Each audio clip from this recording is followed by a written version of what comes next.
Hello friends, मैं अरुण एक बार फिर से आपके सामने लेकर आया हूँ सीडीपी की क्लास, जिसमें आज हम बात करेंगे सीडीपी के कुछ पुराने क्वेश्चन पेपर से। कुछ क्वेश्चन मैंने सेलेक्ट किए हैं जो अभी आने वाले 5 जुलाई सीटेट एग्ज़ाम के लिए आप सभी के लिए बहुत ज़्यादा इम्पोर्टेंट हो सकते हैं। तो आज से हम आपके लिए नई क्वेश्चन सीरीज़ लेकर आए हैं और इसका जो बेसिक है वो हमने पहले क्लास कुछ अपलोड कर दी है। अगर वो क्लास अभी तक आपने नहीं देखी हो तो प्लीज़ चैनल के प्लेलिस्ट में जाकर क्लास देख सकते हैं।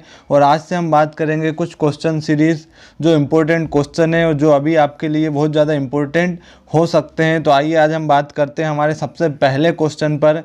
जो हमारा पहला क्वेश्चन है वो है, पियाजे के अनुसार निम्नलिखित में से कौन सी अवस्था है जिसमें बच्चा अमूर्त संकल्पनाओं के विषय में तार्किक चिंतन करना आरंभ कर देता है। तो फर्स्ट स्टेज है इसमें मूर्त संक्रियात्मक अवस्था, जिसे कंक्रीट ऑपरेशनल स्टेज बोलते हैं। दूसरा ऑप्शन है औपचारिक संक्रियात्मक अवस्था, फॉर्मल ऑपरेशन स्टेज बोलते हैं, जिसे संवेदी प्रेरक अवस्था। और चौथा है पूर्व संक्रियात्मक अवस्था। तो ये पियाजे के जो कॉग्निटिव डेवलपमेंट की जो थ्योरी दी थी, उन्होंने 4 स्टेजेस बताई थी, जिसमें उन्होंने बताया था कि बच्चे का मेंटल डेवलपमेंट किस आधार पर होता है। तो अब इसमें हमें ये बताना है कि बच्चा अमूर्त संकल्पनाओं के विषय में तार्किक चिंतन कर सकता है। अमूर्त संकल्पनाओं का मतलब ये होता है कि बच्चा जिस चीज़ को ना देखता हो, मतलब बच्चे ने अभी तक जिस चीज़ को नहीं देखी हो लेकिन उसके बारे में वो सोच सकता है, उसके बारे में वो थोड़ा बहुत आइडिया लगा सकता है। तो इस प्रकार की जो चिंतन है वो क्या कहलाता है? अमूर्त संकल्पनाएं कहलाती है। तो ये बच्चे की कौन से स्टेज में जाकर कर पाता है? तो यहाँ पर बच्चा औपचारिक संक्रियात्मक अवस्था, कौन सी स्टेज में जाकर कर पाता है? औपचारिक संक्रियात्मक अवस्था, फॉर्मल ऑपरेशनल स्टेज, जो कहाँ से लेकर कहाँ तक होती है? ये होती है 11 वर्ष से लेकर 16 वर्ष तक। इन्होंने ये जो एज ड्यूरेशन भी दिया था कि सबसे पहली जो अवस्था जीन पियाजे ने बताई थी वो थी सेंसरी ऑपरेशनल स्टेज। जो कौन सी बताई थी? सेंसरी ऑपरेशनल स्टेज, जिसकी टाइम ड्यूरेशन था जन्म से लेकर 2 वर्ष तक। फिर उन्होंने बात करी थी दूसरी अवस्था, जो पूर्व संक्रियात्मक अवस्था, जिसे हम प्री ऑपरेशनल स्टेज बोलते हैं। ये होती है 2 से लेकर 7 वर्ष तक। थर्ड इन्होंने बात की थी मूर्त संक्रियात्मक अवस्था, जिसका टाइम ड्यूरेशन था 7 वर्ष से लेकर 11 वर्ष तक। और चौथी थी जो लास्ट स्टेज थी वो थी औपचारिक संक्रियात्मक अवस्था, जिसमें उन्होंने बताया था कि बच्चा इस स्टेज में आके अमूर्त संकल्पनाएं करने लग जाता है। तो यहाँ पर जो हमारा करेक्ट ऑप्शन होगा वो होगा ऑप्शन नंबर बी। अब आइए हम आते हैं दूसरे क्वेश्चन पर। तो दूसरा क्वेश्चन है कि निम्न में से कौन पियाजे के अनुसार बौद्धिक विकास का निर्धारक तत्व है? यहाँ पर पियाजे थ्योरी से ही दूसरा क्वेश्चन लिया गया है कि निम्न में से कौन पियाजे के अनुसार बौद्धिक विकास का निर्धारित तत्व है? तो यहाँ का जो करेक्ट ऑप्शन होगा वो होगा सामाजिक संचरण, सोशल ट्रांसमिशन। अब हम बात करते हैं हमारे तीसरे क्वेश्चन पर, जो है प्राथमिक स्तर पर एक शिक्षक में निम्न में से कौन से सबसे महत्वपूर्ण विशेषता मानना चाहिए? अगर प्राथमिक स्तर पर हम बात करें टीचर की, तो उसमें सबसे कौन सी महत्वपूर्ण विशेषता एक टीचर के अंदर होनी चाहिए? तो फर्स्ट ऑप्शन है पढ़ाने की उत्सुकता, दूसरा ऑप्शन है धैर्य और दृढ़ता, तीसरा ऑप्शन है शिक्षण पद्धतियों और विषय के ज्ञान में दक्षता, और चौथा ऑप्शन है अति मानक भाषा में पढ़ाने की दक्षता। तो यहाँ पर जो करेक्ट ऑप्शन होगा वो होगा धैर्य और दृढ़ता। यहाँ पर सेकंड ऑप्शन क्या होगा? पूरी तरीके से करेक्ट होगा। अब हम बात करते हैं हमारे चौथे क्वेश्चन की। चौथा क्वेश्चन है, बच्चों में बौद्धिक विकास की 4 विशेषता अवस्थाओं की पहचान की गई है। मतलब कि बच्चों में जो बौद्धिक विकास होता है जिसकी 4 विशेषताएं बताई थी। तो 4 विशेषताएं अभी हमने पहले क्वेश्चन में ही डिस्कस किया था कि जीन पियाजे ने मेंटल डेवलपमेंट को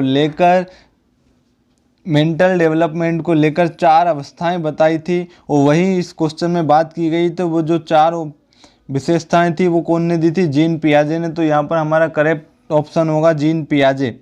अब इसके बाद बात करते हैं हमारे अगले क्वेश्चन पर, विकास कभी ना समाप्त होने वाली प्रक्रिया, ये विचार किससे संबंधित है? तो विचार कभी ना समाप्त होने वाली प्रक्रिया, ये क्वेश्चन का जो करेक्ट ऑप्शन होगा जो राइट आंसर होगा वो होगा निरंतरता का सिद्धांत, principle of continuity. Principle of continuity में क्या बताया जाता है कि जो डेवलपमेंट है वो पूरी तरीके से समाप्त नहीं होता है, मतलब कभी भी समाप्त नहीं होता है। अब हम बात करते हैं हमारे अगले क्वेश्चन पर, बच्चों के संज्ञानात्मक विकास को सबसे अच्छे तरीके से कहाँ परिभाषित किया जा सकता है। बच्चे का मेंटल डेवलपमेंट, ये बच्चे के अंदर संज्ञानात्मक विकास किस प्रकार से होता है और कहाँ पर होता है, तो ये कहाँ सबसे अच्छे परिभाषित किया जा सकता है। तो इसका जो करेक्ट ऑप्शन होगा वो होगा विद्यालय एवं कक्षा में। खेल के मैदान नहीं होगा, घर में भी नहीं होगा और ऑडिटोरियम में भी नहीं होगा। मतलब बच्चा यहाँ पर विद्यालय में या स्कूल जाने लगता है तो वहाँ पर बच्चे के संज्ञानात्मक विकास होता है, हम उसको क्या कर सकते हैं, अच्छी तरीके से परिभाषित कर सकते हैं। अब आते हैं हम हमारे नेक्स्ट क्वेश्चन पर। जो नेक्स्ट क्वेश्चन है, निम्नलिखित में से किस अवस्था में बच्चे अपने समवयस्क समूह के सक्रिय सदस्य हो जाते हैं। मतलब ये है कि बच्चे इस अवस्था में आकर हमारे जैसे, मतलब खुद के जैसे क्या करते हैं, ग्रुप में रहने या खुद के जैसे एज के बच्चों के साथ ग्रुप में रहकर रहना पसंद करते हैं। तो इसका जो करेक्ट ऑप्शन होगा वो होगा किशोर अवस्था। मतलब बच्चा किशोर अवस्था में आकर क्या करता है, ग्रुप में रहकर रहना पसंद करता है। और किशोर अवस्था ये क्या होती है, 12 वर्ष से लेकर 18 वर्ष इसका टाइम ड्यूरेशन होता है। अब हम बात करें नेक्स्ट क्वेश्चन की, तो वह अवस्था जब बच्चा तार्किक रूप से वस्तुओं व घटनाओं के विषय में चिंतन प्रारंभ करने लगता है। तो इससे पहले एक क्वेश्चन आया था कि बच्चा तार्किक रूप से वस्तुओं व घटनाओं के विषय में कब करने लगता है चिंतन। तो इसका जो करेक्ट ऑप्शन होगा वो होगा मूर्त संक्रियात्मक अवस्था, कॉन्क्रीट ऑपरेशनल स्टेज। देखो सबसे पहला जो संवेदी प्रेरक अवस्था है, इसका जो टाइम ड्यूरेशन है जन्म से लेकर 2 वर्ष तक। हम बात करें इसके बाद पूर्व संक्रियात्मक अवस्था, तो ये होती है 2 से लेकर 7 वर्ष तक। हम बात करें औपचारिक संक्रियात्मक अवस्था, तो ये होती है 7 वर्ष से लेकर 11 वर्ष तक। सॉरी, इसके बाद थर्ड आएगा मूर्त संक्रियात्मक अवस्था, ये होती है 7 वर्ष से लेकर 11 वर्ष तक। और जो लास्ट स्टेज होती है वो होती है औपचारिक संक्रियात्मक अवस्था। ये जीन पियाजे ने डिवाइड किए 4 स्टेज में बच्चे का कॉग्निटिव डेवलपमेंट होता है। तो इसमें बच्चा मूर्त संक्रियात्मक अवस्था में क्या करने लगता है, तार्किक रूप से चिंतन करने लगता है। अब हम नेक्स्ट क्वेश्चन पे आते हैं, किस मनोवैज्ञानिक के अनुसार विकास एक सतत और धीमी प्रक्रिया है। तो यहाँ पर हम बात करें स्किनर, तो स्किनर ने बोला है कि विकास एक सतत और धीमी प्रक्रिया है। स्किनर क्या है, एक प्रकार से व्यवहारवादी मनोवैज्ञानिक है और उन्होंने बताया कि बच्चे का विकास सतत और एक धीमी प्रोसेस से होता है। अब हम आते हैं हमारे नेक्स्ट क्वेश्चन पर, खिलौने की आयु टॉय एज किसे कहा जाता है। तो बच्चा टॉय एज, मतलब बच्चा किस स्टेज में खिलौनों के साथ खेलना पसंद करता है। मतलब बच्चा जिस स्टेज में खिलौनों के साथ खेलना पसंद करता है हम उसे बोलते हैं टॉय एज। और जो इसका करेक्ट ऑप्शन है पूर्व बाल्यावस्था। पूर्व बाल्यावस्था का जो टाइम पीरियड है वो है लेके 2 से लेके 6 वर्ष तक। इसका टाइम पीरियड कितना है, 2 से लेके 6 वर्ष तक। अब हम बात करते हैं नेक्स्ट क्वेश्चन की कि शैशव अवस्था की मुख्य विशेषता क्या नहीं है। शैशव अवस्था का बात करें तो इसका जो टाइम ड्यूरेशन है वो है जन्म से लेकर 2 वर्ष तक, इसमें क्या होता है, सीखने की प्रक्रिया में तीव्रता होती है। यहाँ पर बच्चे के अंदर जिज्ञासा की प्रवृत्ति भी होती है, अनुकरण द्वारा सीखने की प्रवृत्ति भी होती है, लेकिन चिंतन प्रक्रिया बच्चा जन्म से लेकर 2 वर्ष तक की एज में, मतलब बच्चा 2 साल का होता है तो इस टाइम पे वो किसी भी चीज़ के लेकर थिंकिंग प्रोसेस नहीं होता है, मतलब किसी भी चीज़ के लिए चिंतन नहीं कर सकता है। अब हम आते हैं हमारे नेक्स्ट क्वेश्चन पर, विकास के संदर्भ में निम्न में से कौन सा कथन सत्य नहीं है। डेवलपमेंट के बारे में यहाँ पर बात कही तो विकास की प्रत्येक अवस्था में अपने खतरे हैं, ये पूरी तरीके से करेक्ट ऑप्शन है। यहाँ पर पूछा है कौन सा कथन सत्य नहीं है, तो हर स्टेज की अपने कुछ ना कुछ विशेषताएं होती है। अब हम बात करते हैं दूसरे ऑप्शन पर, विकास उकसाने बढ़ावा देने से नहीं होता है, तो ये पूरी तरीके से गलत है। किसी के बढ़ावा देने से या किसी के उकसाने से विकास नहीं होता है, तो ये करेक्ट ऑप्शन होगा। विकास सांस्कृतिक परिवर्तनों से प्रभावित होता है, ये भी करेक्ट ऑप्शन है। मतलब ये भी बिल्कुल सही है। और विकास की प्रत्येक अवस्था की अपनी विशेषताएं होती है, ये भी बिल्कुल बात सही है। लेकिन करेक्ट ऑप्शन जो होगा वो होगा विकास उकसाने या बढ़ावा देने से नहीं होता है, तो जो एक प्रकार से सत्य नहीं है, और वही हमसे क्वेश्चन में पूछा था। अब हम बात करते हैं व्यक्तित्व स्थायी समायोजन है। तो व्यक्तित्व का स्थायी समायोजन, व्यक्तित्व किस प्रकार से स्थायी समायोजन करता है, तो वो पर्यावरण के साथ भी करता है, जीवन के साथ भी करता है, प्रकृति के साथ भी करता है, यह सभी। तो इसका जो करेक्ट ऑप्शन होगा वो क्या होगा, ऑप्शन नंबर डी। अब हम बात करते हैं नेक्स्ट क्वेश्चन की। तो मूल्यांकन किया जाना चाहिए, तो मूल्यांकन क्यों जरूरी है, अब यहाँ पर ये इस क्वेश्चन में ये पूछा गया। तो मूल्यांकन से बच्चे पढ़ेंगे। दूसरे ऑप्शन देखें तो इससे बच्चों की उपलब्धि का पता चलता है, बच्चों के सीखने का स्तर का ज्ञान होता है, और चौथा है शिक्षकों की उपलब्धि का पता लगता है। तो इसमें जो करेक्ट ऑप्शन है वो क्या होगा कि यहाँ पर बच्चे के सीखने का स्तर का ज्ञान होता है, जो क्या होगा, करेक्ट होगा। मतलब हम टीचर मूल्यांकन करता है तो मूल्यांकन करने से क्या होता है कि बच्चा कितना सीखा है उस स्तर का यहाँ पर टीचर को ज्ञान हो जाता है। अब हम बात करते हैं हमारे नेक्स्ट क्वेश्चन पे, क्वेश्चन नंबर 15। शरीर के आकार में वृद्धि होती है, क्यों? क्योंकि शारीरिक और गत्यात्मक विकास की बात कर रहे हैं, यहाँ पर संवेगात्मक विकास की बात कर रहे हैं, संज्ञानात्मक विकास या नैतिक विकास। तो देखो आप लोगों को यहाँ पर करेक्ट ऑप्शन दिख रहा होगा, क्या होगा, पूरी तरीके से सही आंसर शारीरिक और गत्यात्मक विकास, क्योंकि शरीर के आकार में वृद्धि की बात हो रही है। यहाँ पर संवेगात्मक विकास, यहाँ पर इमोशनल डेवलपमेंट में शरीर में वृद्धि नहीं होती है। संज्ञानात्मक विकास में बात करें तो यहाँ पर बच्चा तर्क करने, सोचने समझने की क्षमता में विकास होता है, यहाँ पर किसी भी प्रकार से शारीरिक विकास की बात नहीं होती है। नैतिक विकास, यहाँ पर बच्चे का मोरल डेवलपमेंट होता है, तो इसमें भी बच्चे के शरीर से में वृद्धि को लेकर कोई भी बात नहीं होती है। तो इसका जो करेक्ट ऑप्शन होगा वो होगा शारीरिक और गत्यात्मक विकास। अब हम बात करते हैं हमारे नेक्स्ट क्वेश्चन पर। पियाजे के संज्ञानात्मक विकास सिद्धांत के अनुसार संवेदी क्रियात्मक अवस्था होती है। संवेदी क्रियात्मक अवस्था जो पियाजे के थ्योरी से ली गई है कॉग्निटिव डेवलपमेंट में, तो मैंने बताया था संवेदी क्रियात्मक अवस्था जो होती है वो फर्स्ट स्टेज होती है इनकी, और जो होती है वो होती है जन्म से लेकर 2 वर्ष इसका टाइम पीरियड होता है। तो इसका जो करेक्ट आंसर आएगा वो क्या आएगा, जन्म से लेकर 2 वर्ष तक। 2 से 7 वर्ष ये होती है पूर्व संक्रियात्मक अवस्था, 7 से 11 वर्ष ये होती है मूर्त संक्रियात्मक अवस्था, और 11 से 16 वर्ष ये होती है औपचारिक संक्रियात्मक अवस्था। तो पियाजे के संज्ञानात्मक विकास के अनुसार संवेदी या सेंसरी मोटर स्टेज जिसे हम इंग्लिश में बोलते हैं, इसका जो करेक्ट ऑप्शन होगा वो होगा जन्म से लेकर 2 वर्ष।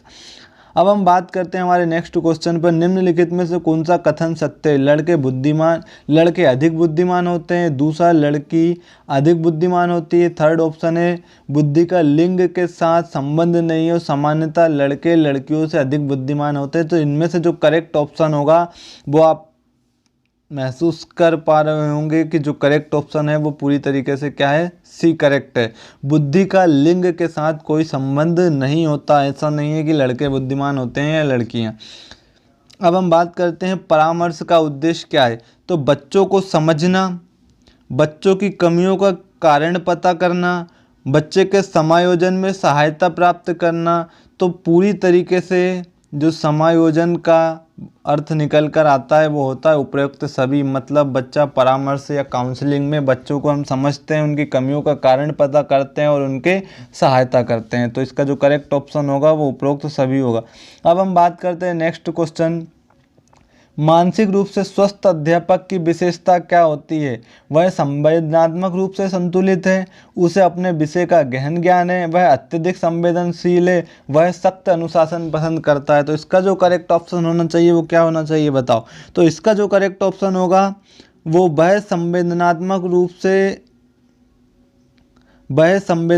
रूप से संतुलित है। ये क्या होगा, इसका करेक्ट ऑप्शन होगा। अब हम बात करते हैं शिक्षा की अति महत्वपूर्ण उद्देश्य क्या है। तो बच्चे का सर्वांगीण विकास, पढ़ना एवं लिखना सिखाना, बौद्धिक विकास, आजीविका कमाना। देखो शिक्षा आजीविका कमाना कहीं उसका उद्देश्य कहीं से लेकर कहीं तक नहीं हो सकता। बौद्धिक विकास हम मान सकते हैं कि कहीं ना कहीं बुद्धि का विकास होता है, पढ़ना एवं लिखना, लेकिन बुद्धि के विकास के साथ साथ यहाँ पर बच्चे का सर्वांगीण विकास भी होता है शिक्षा का उद्देश्य। अब हम बात करते हैं हमारे नेक्स्ट क्वेश्चन की। बच्चों की बुद्धि लब्धि 90 से 110 के मध्य है, तो वह कौन सी प्रकार की स्टेज में आएगा। तो यदि बच्चे की बुद्धि लब्धि 90 से लेकर 110 के मध्य है तो इस प्रकार का जो बच्चा होगा वो एवरेज इंटेलिजेंस की बुद्धि रखता होगा। अब हम बात करते हैं अगले क्वेश्चन पर। शिवानी द्वारा पूछे गए एक प्रश्न का उत्तर शिक्षक तत्काल नहीं दे सकता है, शिक्षक की प्रतिक्रिया क्या होनी चाहिए? शिक्षक द्वारा शिवानी को चुप करा देना चाहिए। दूसरा ऑप्शन है शिक्षक द्वारा शिवानी का ध्यान बटा देना चाहिए।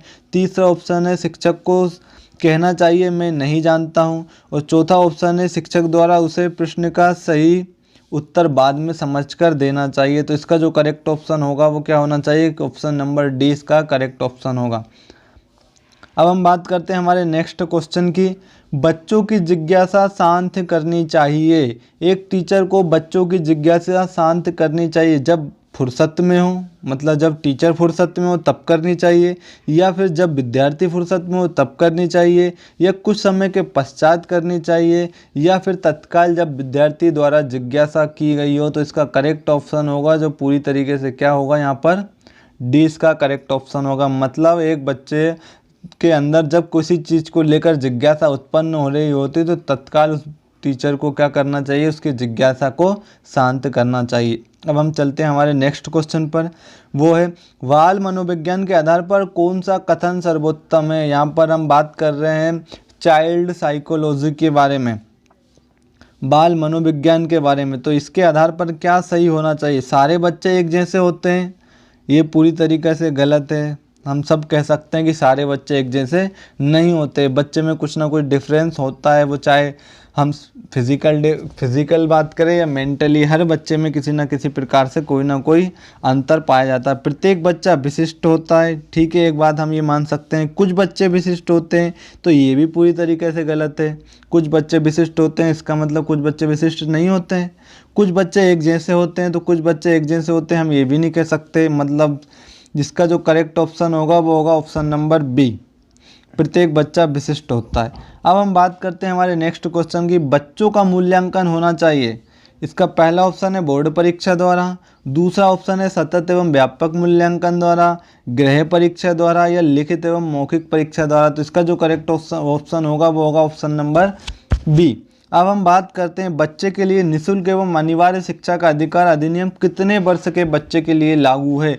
तो हमने ये नियम पढ़ा होगा, जो नियम कब लागू हुआ, ये नियम कब आया था सामने 2009 में, लेकिन 1 अप्रैल 2010 को ये निःशुल्क एवं अनिवार्य शिक्षा मतलब राइट टू एजुकेशन का नियम आया, और जिसमें 6 से 14 वर्ष के बच्चों के लिए निःशुल्क एवं अनिवार्य शिक्षा को लागू किया गया था। अब हम बात करते हैं नेक्स्ट क्वेश्चन की, शिक्षक को ज्ञान होना चाहिए अध्यापन विषय का, बाल मनोविज्ञान का, शिक्षा संहिता का, या अध्यापन विषय एवं बाल मनोविज्ञान का। तो अध्यापन विषय का ज्ञान तो शिक्षक को होना ही चाहिए, साथ में बाल मनोविज्ञान का। लेकिन इन्होंने पूछा है कौन सा सही है, मतलब अब हम ना तो हम बोल सकते हैं अध्यापन विषय का, ना बोल सकते हैं बाल मनोविज्ञान का। इसका जो करेक्ट ऑप्शन होगा वो अध्यापन विषय एवं बाल मनोविज्ञान दोनों का होगा। अब हम बात करते हैं हमारे नेक्स्ट क्वेश्चन की कि बच्चे के विकास के सिरस्थ सिद्धांत के अनुसार निम्न में से सत्य कथन है। यहाँ पर बात कर रहे हैं सिरस्थ सिद्धांत की। सिरस्थ सिद्धांत जिसे हम बोलते हैं सेफेलोकोडल प्रिंसिपल।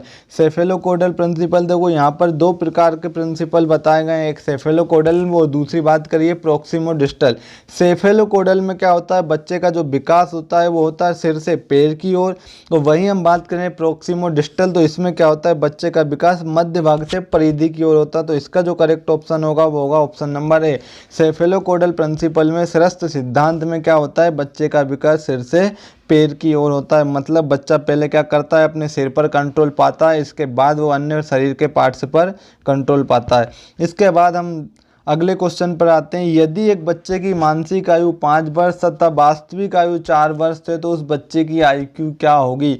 तो यहाँ पर हमने पढ़ा होगा कि IQ का जो फॉर्मूला होता है वो होता है mental as divided by CA into 100, MA बटे CA इंटू 100। तो MA मतलब मानसिक आयु की बात कर रहे हैं तो यहाँ पर मानसिक आयु होगी 5, बात कर रहे हैं वास्तविक आयु मतलब CA की तो यहाँ पर बात कर रहे हैं 4 इंटू 100। जब हम कर देंगे तो इसका जो करेक्ट ऑप्शन निकल के आएगा वो आएगा 125। मतलब बच्चे की यदि मेंटल एज 5 है, वास्तविक आयु 4 या 4 वर्ष है तो उस बच्चे की जो आयु की होगी वो कितनी होगी, 125। अब आते हैं हमारे नेक्स्ट क्वेश्चन पर। नेक्स्ट क्वेश्चन जो है कि गर्भ में बालक को विकसित होने में कितने दिन लगते हैं, ना कि 150 दिन। करेक्ट ऑप्शन हो ही नहीं सकता। बात करते हैं 280 दिन, हम बात थर्ड ऑप्शन है 390 और फोर्थ ऑप्शन है 460। तो इसका जो करेक्ट ऑप्शन होगा वो होगा 280 डेज। यहाँ पर बच्चे का जो गर्भ में बालक विकसित होने में वो 9 मंथ 10 डेज लेता है। ठीक है, तो इसका जो करेक्ट ऑप्शन होगा वो होगा 280 डेज। अगर हम वीक में बात करें तो ये 40 वीक्स का होगा। मंथ में हम बात करें तो 9 मंथ 10 डेज इसका करेक्ट ऑप्शन होता है। अब हम बात करते हैं लास्ट क्वेश्चन, जो आज का हमारा लास्ट क्वेश्चन है वो आधुनिक मनोविज्ञान का क्या अर्थ है, मतलब मॉडर्न साइकोलॉजी का क्या अर्थ है, जिसमें क्या किया जाता है, मन का अध्ययन किया जाता है या शरीर का अध्ययन किया जाता है या व्यवहार का अध्ययन किया जाता है या आत्मा का अध्ययन किया जाता है। तो सबसे पहले हम बता दें कि जो आधुनिक मनोविज्ञान है इसमें सबसे पहले बात की थी अरिस्टो नाम के वैज्ञानिक ने, और उन्होंने बताया था कि आधुनिक मनोविज्ञान में आत्मा का अध्ययन किया जाता है। ये बात है लगभग 17वीं शताब्दी की या 17वीं सेंचुरी की, जो आगे चल के पूरी तरीके से गलत हो गई। इसमें फिर कुछ मनोवैज्ञानिकों ने बताया आगे चल के कि आधुनिक मनोविज्ञान में मन का अध्ययन किया जाता है, जो भी पूरी तरीके से गलत है। शरीर का अध्ययन किया जाता है, ये भी पूरी तरीके से गलत है। यहाँ पर व्यवहार का अध्ययन किया जाता है। तो इसका जो करेक्ट ऑप्शन होगा वो होगा व्यवहार का अध्ययन। आज की क्लास में यहीं तक क्वेश्चन थे। 31 क्वेश्चनों को हमने लिया था। उम्मीद है आज की क्लास आपको समझ में आई होगी। और इसी तरह यदि हमारे साथ क्वेश्चन सीरीज़ के साथ आप जुड़ना चाहते हैं जो आपके लिए बहुत ज़्यादा फ़ायदेमंद होगी, तो प्लीज़ चैनल को सब्सक्राइब करें, वीडियो को लाइक करें और ज़्यादा से ज़्यादा लोगों के पास शेयर करें। Thank you.